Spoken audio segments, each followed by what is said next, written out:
I make magic back here. I'm all about it. I'm all for it. I love it. What a great story. No air conditioning, so we'll just have to rough it. It's like the old pioneer days, man. I kind of feel like you're an old pioneer yourself. This is so cool. Thank you so much for the invite. You know, we all call it ourselves like rocking chair season. So it's something that we rocking chair season. Yeah, we want to race for that thing, and it's something it's a unique piece to either have in your house or wherever it sits. So it's pretty cool. It's very nice too. It's comfortable. I mean, it's way better than Cracker Barrel. So, he puts a lot of work into it. Hell, I think he almost did injure himself, making one. So it's, there's just a lot of work that goes into it and a lot of, care. They're very nice. You want the rocking chair, it's just something about it that, it just means, I don't know, you get reminded of it every time you see it. And, I got 2 of them in the house, and those are hard to come by. So you earn that. Yeah, so earning those are big.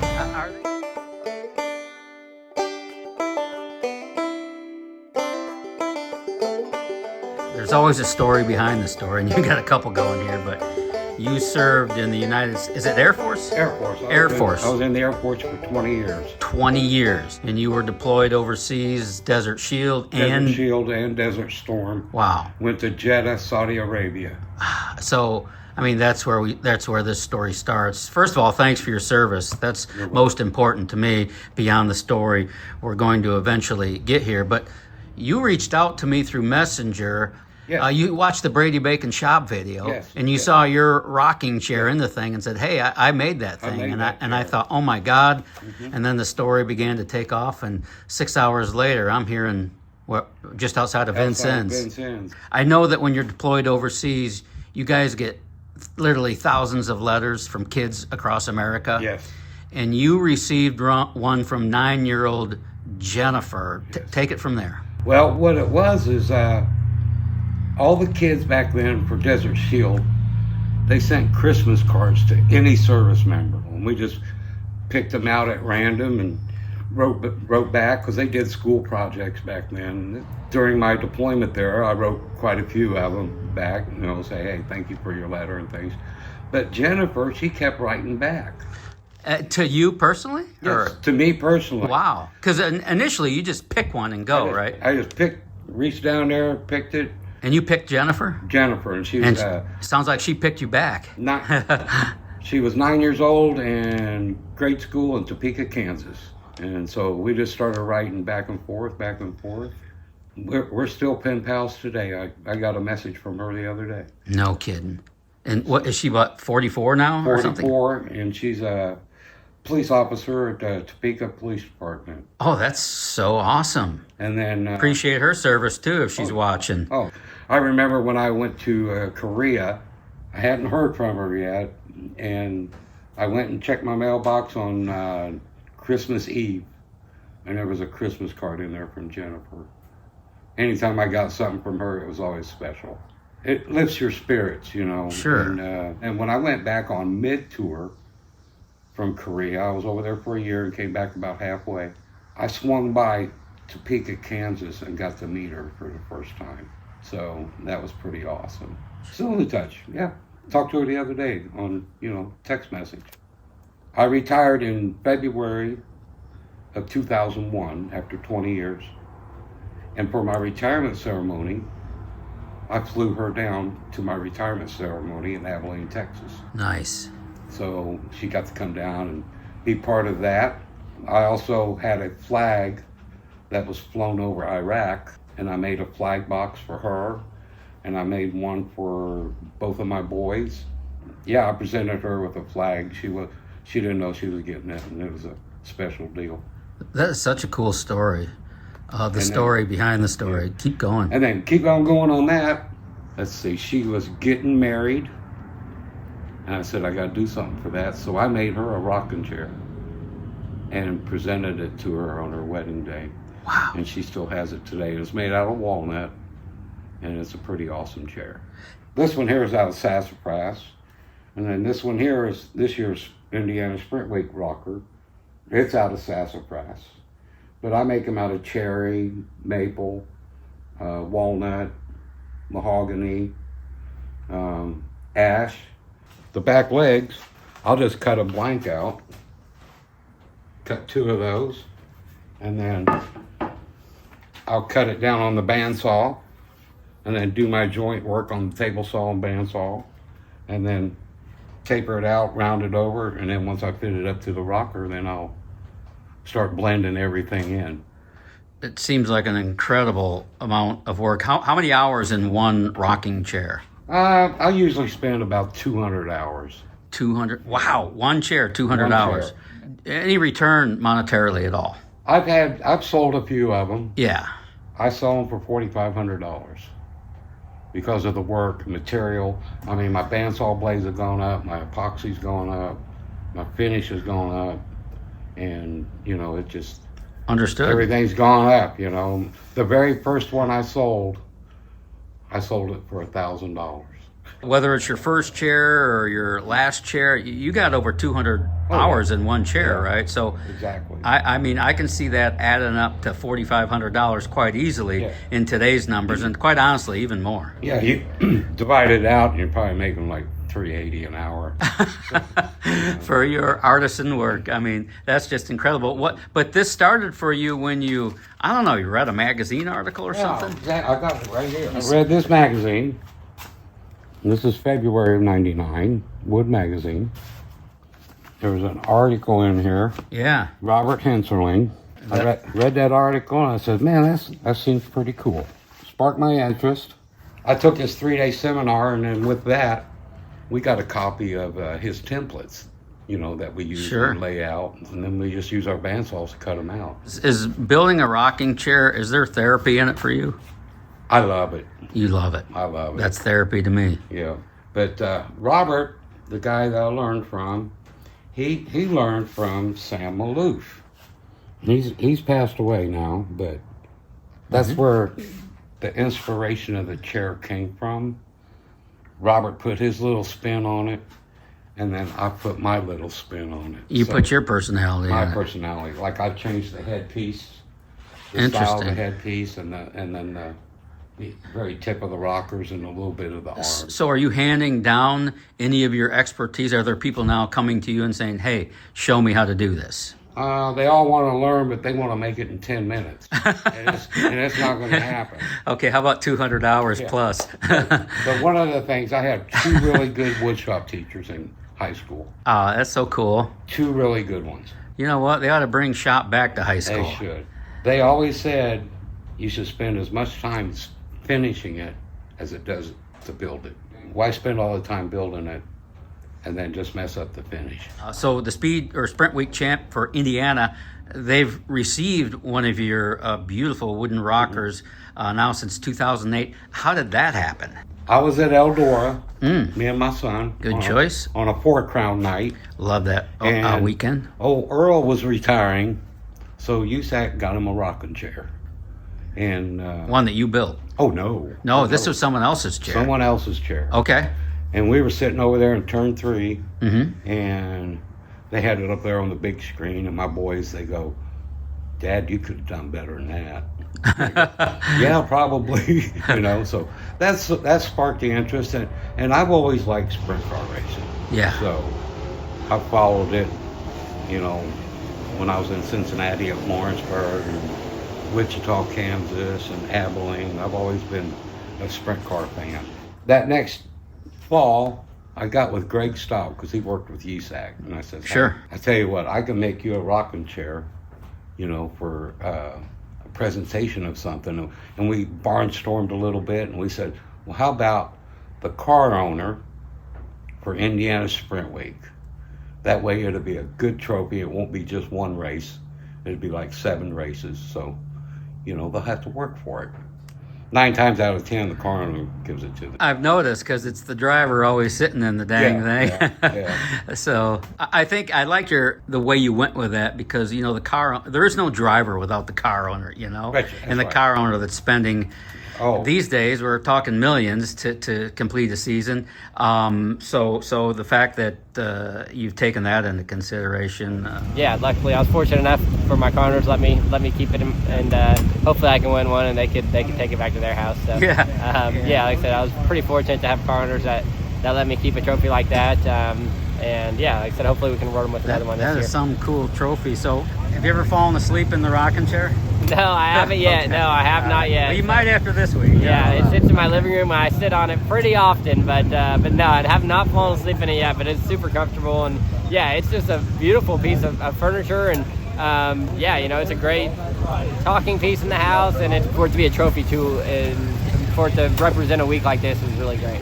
He puts a lot of effort into it, and all the little details are perfect, and it, like I said, it's super comfortable. I've never sat in a wooden chair that is as comfortable as that thing. One year, and I got behind on the rocking chair, and Brady Bacon won, and he was driving for the Hoffmans, and 69 car. Yep, the Mean Green machine. So I had this one here I was sitting in. I gave that one to Richard Hoffman, and I said, look, you can have this one, or you can have whatever wood you want, and I'll make you one. I made him a walnut one and scheduled and went over there to delivered it to him over in Leveland. He said, John, you know, he said, all the trophies I got, this one here is very special to me. And that meant a lot to me. Yeah, I've actually won two, but the first one is in Hoffman's shop in Cincinnati, or outside of Cincinnati, and then the second one we won, I got to keep that one. So, yeah, really unique and special trophy, and one of the hardest trophies to win Indiana Sprint Week. And you can put it in your living room. It's super nice. Obviously, craftsmanship is unbelievable, and definitely grateful to have one. Yeah, it's not just the work and the craftsmanship, the 200 hours. Mm-hmm. For me, this is an American story because it comes from an American veteran who served 20 years. That grows the story that much more for me. And I hope it does for them as well. So I guess I'm trying to put a more value on your chair, John, because I want people to know what it takes to make these and who it comes from and the heart and soul you put into it. Yeah. And I hope it makes the chair even more valuable for the players who eventually receive them. Now, didn't you just do one for the Riley Children's Hospital, or how'd that work? Last year I got with Melinda Samborough for... Is that John's wife? John Stamborough's wife. Okay. And she always did a fundraiser for Riley's Children's Hospital. Nice. And where they auction off different things. And then a lot of drivers give like helmets and uniforms and things like that. And they raise money for the Riley's Children's Hospital cancer research for the kids.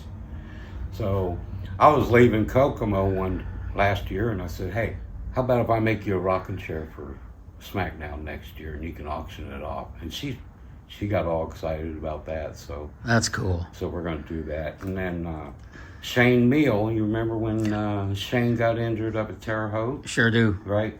I made a rocking chair for that, and we raffled it off up at Eldora, and we got $4,500 for that one. Wow. And we gave the money to them. Mm-hmm. And I think he bought like an insert or something for his mobile wheelchair. And then the gentleman that won it, he gave the rocking chair to them. That's why I'm trying to shine a bigger light on this thing, because if it can raise more money for the Riley's Children's Network, when everyone comes to understand what it takes to make one of these and the work and effort you put behind it, I think the value can go way up on this thing. And what is that? That's sassafras. That's also sassafras. And the 2025 Sprint Week champion, Indiana car owner is going to get that. And all chairs that I make are signed and numbered underneath the right arm. How many have you made so far overall? This one here is number 44. 44. Wow. And then I got this plaque that we put on there. Oh, how cool. That'll go underneath the right arm. Nice. I love that. 44 chairs times more than 200 hours. You got a lot of time invested here, John. And my mom always says, you need to quit giving them away. But I love the sport. Sure. I like sprint car racing. I don't have the money to buy tires, fuel, whatever. But you can do this. But I can do this. So every Indiana Sprint Week champion since 2008 car owner has received a chair. Yes. You know what this reminds me of, John? The cup heads at Martinsville, they get their grandfather clock. Mm-hmm. Well, the Indiana Sprint Week champion gets a beautiful handcrafted rocking chair from a U.S. veteran. That's special to me. They all want it. I bet they do. all want It's it. not just about the money and No. Sprint Week. It's about the chair. It's about the chair. And we appreciate everything that he does. He puts his heart and soul into that chair, and it's different every year. And if the stars align and we can get through this 7 or 8 days unscathed, we should be there. You just never know. A lot of times, the owner has a hard time getting the chair out of the driver's hands after the race. Hence the driver ends up with it. Levi Jones has won them. Johnstown Burrows won them. Kevin Thomas Jr., Robert Ballou, Brady Bacon, Chase Stockton, Justin, C.J. Leary, Justin Grant. I'm sorry. Here's one I got in progress. I'm calling it a calico, like a calico cat. All right. It's made of different woods. Oh, you mixed it up. I got walnut, cherry, and ash. And I'm going to have some maple mixed in for the headpiece. Nice.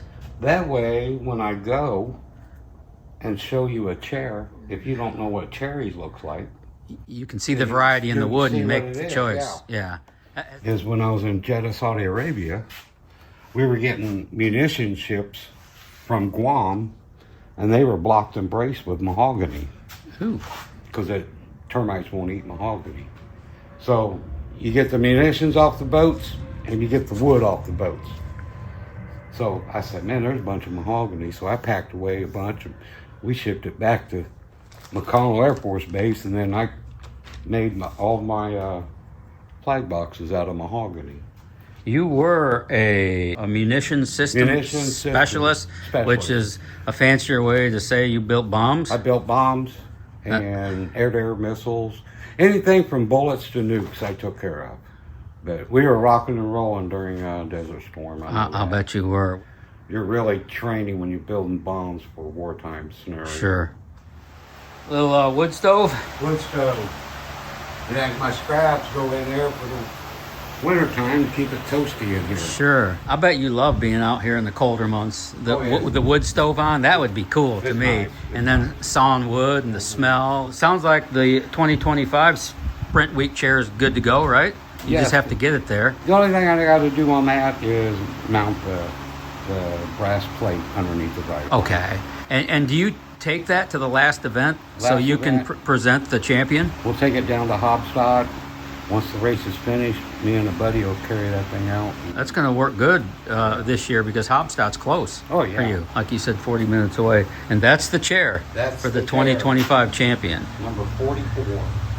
Yeah. That's the one Brian Clausen won.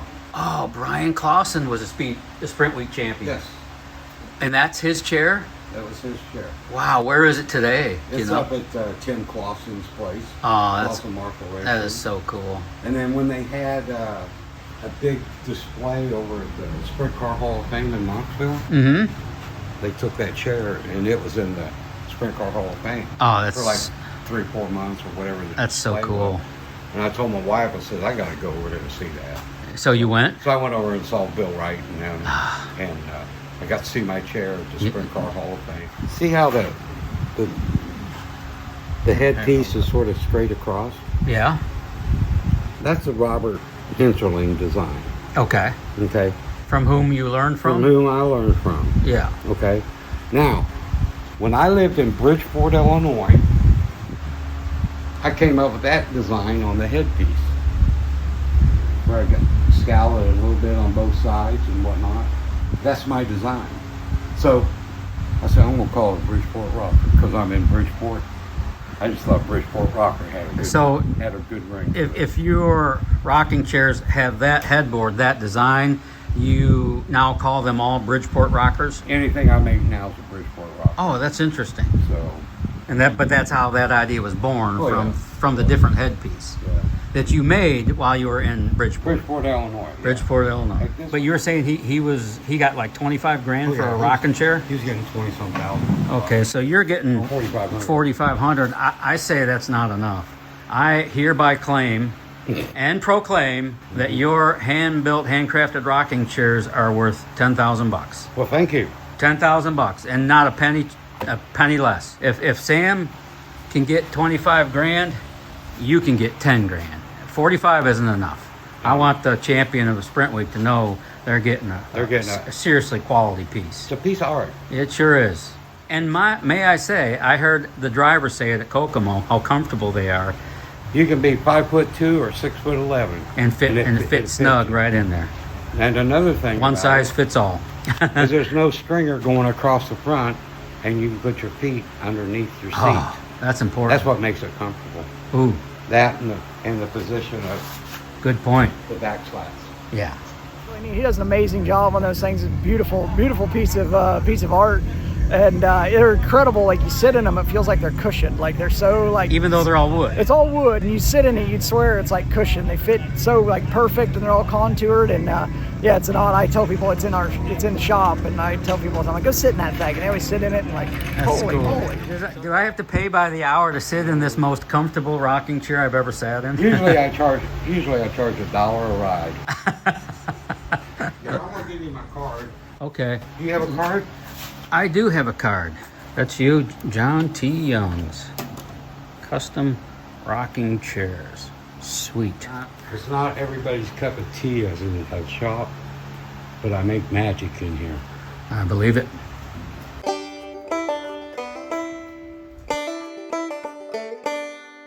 A noun for rocker.